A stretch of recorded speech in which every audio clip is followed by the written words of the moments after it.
Just wanted to ask you about Dwayne for a minute there. What's your take on just, I guess, what has happened this week, how he's handled it, and maybe some of the mature growth that you guys still want to see? Well, I'm not going to answer any questions about, whatever the incident was. I know Coach has already addressed that. Everything that we'll talk about in this press conference, just you can ask me about the game, whether it's last week or moving forward versus Carolina. Obviously, the game against Seattle had some plays early. I think that, I felt like we could have made. I think Dwayne kind of felt a little more comfortable as the game went on. We had an opportunity at the end. I think it's a game that, give them credit. They played well. It's a game I feel like, we feel like we should have won. We had an opportunity to, we put ourselves in a hole early, and then we weren't able to dig out of it. You did see some things. He made some good decisions, made some good throws, but there was stuff that still needs to be improved upon. What is something that you feel like you could build on going forward if he needs to start again? I think, as he felt more comfortable with playing, just he was decisive. Early in the game, he's kind of a little bit slower, but then he was decisive as the game went on. The ball got out of his hand. He made some quick decisions and found completions. Is that something that we really harped on him about? Was getting the ball out, finding completions, and making good decisions. Obviously, we saw the interceptions early. There were. One was kind of really more so of a poor throw. The other one was a poor decision. But as the game went on, that decision making got better. Thank you. Yep. Nikki, if you're back on. Hey, Scott. Go ahead. Go ahead, Matt. Sorry. Just how did Alex look in practice today to you? So Alex is still, kind of working with our guys, and he's feeling a lot better. We'll continue to survey that as it goes, but I feel like the arrow's pointing up there. And then with Ron, it seems like he has a bunch of different little sayings. I was wondering, just kind of being around him for the past few years, is there any saying or that stands out to you, or what do you kind of make of his phrases that he just has?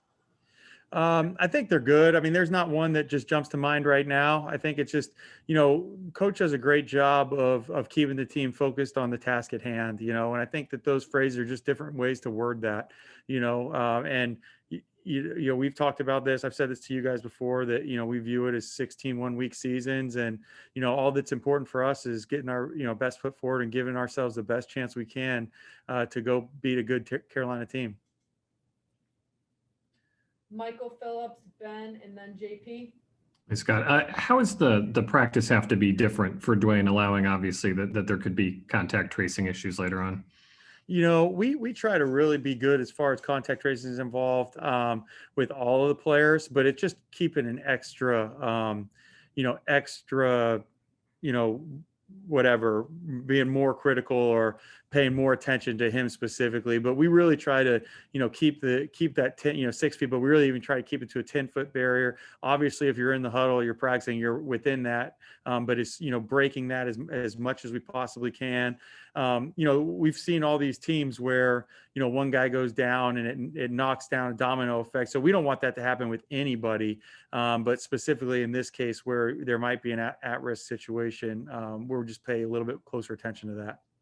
Thanks. And then I wanted to ask about Steven Montez, if you don't mind. Obviously, we don't get to see him. We didn't get to see him in the preseason this year. How do you feel he's grown and developed, and what's your guys' confidence level in him should he need to play at some point? I like Steven. Steven's been great. He's kind of stuck to the quarterbacks, and he's followed those guys around, specifically Alex, and just trying to soak up as much knowledge as he can.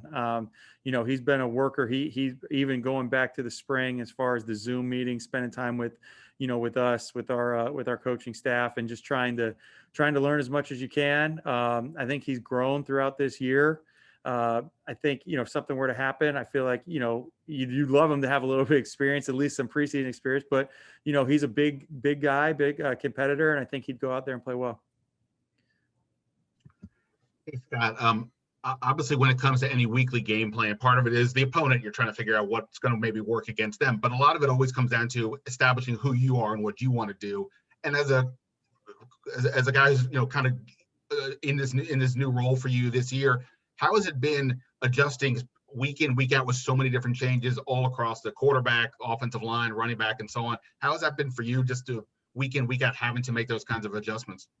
I think it's been something that we've all worked at. I mean, we got a great staff here that's helped. We have conversations all the time about, hey, what do our players do best? Let's see what we can do and help them to do those things. To me, I don't even really give it a second thought. It's part of the game. The injuries are a part of the game.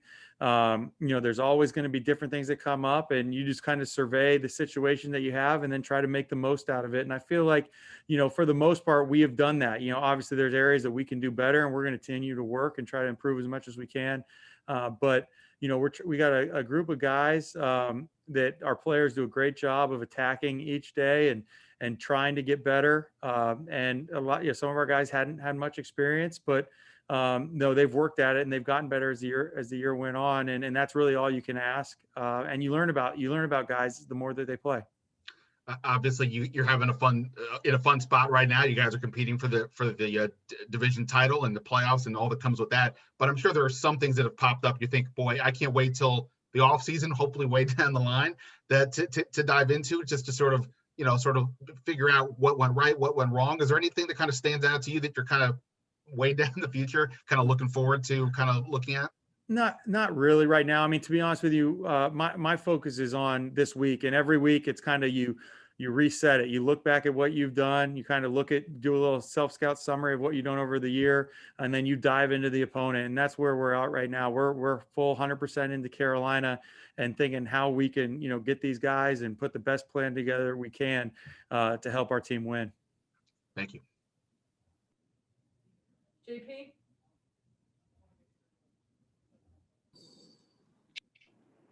Hey, Scott.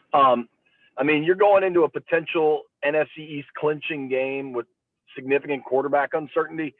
How hard is it to have to try to work in Heineke and Montez at this stage of the game? Fortunately, Dwayne was able to go out there today, so we got some of that. We're trying to see what the deal is with Alex. We kind of prepared that way last week because we weren't sure. So, we had a good feel for, what those guys do. It's kind of a little bit of I wouldn't say multiple game planning, just maybe a little bit more expansive where, you can get to some things with one guy or other things with the others. And it's just, it is what it is, and something that we got to work through and be ready for both of those guys to play.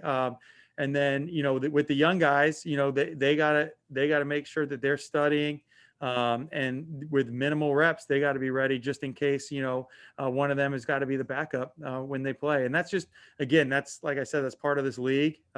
You only get a certain amount of practice time. You can only prepare. There's only so many reps, and you got to figure out how to divvy them up. And that's what we're doing. And those guys, they're professionals, and they'll be ready if they're called upon. And then with the scripted plays at the beginning, do you have to come up with multiple scripts based on quarterbacks? No, not necessarily. But by the time we get to those, we got a pretty good feel for what our situation is going to be.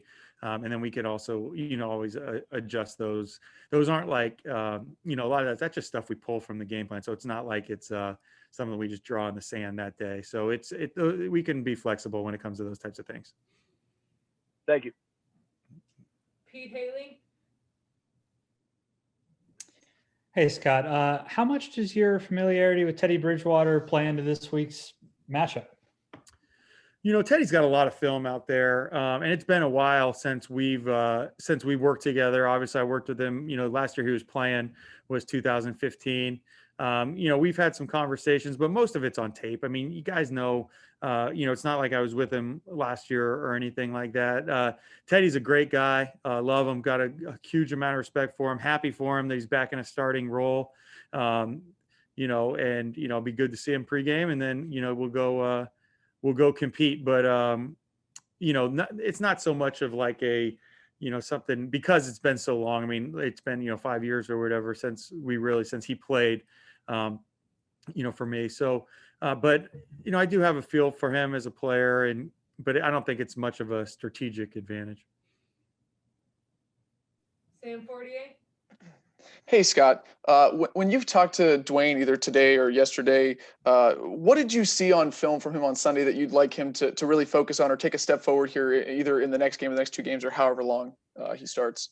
Kind of just talking about what I said earlier, just the decisiveness, go out there and play. Don't be afraid to make a mistake, and trust what you see and pull the trigger. And I think that's what he did as the game went on. I think it's just a comfort level of playing and getting into the game. And we just, got to do some things to help him so that can happen earlier in the game, and we don't get ourselves, kind of in the situation that we were in.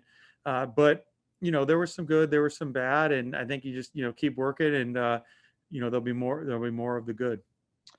We saw a little bit more of his mobility than we saw, when he was starting earlier in the year. What part of his game do you think that can grow into, or kind of what's a reasonable expectation for how he can use mobility, if that makes sense? I think kind of how it happened in the game.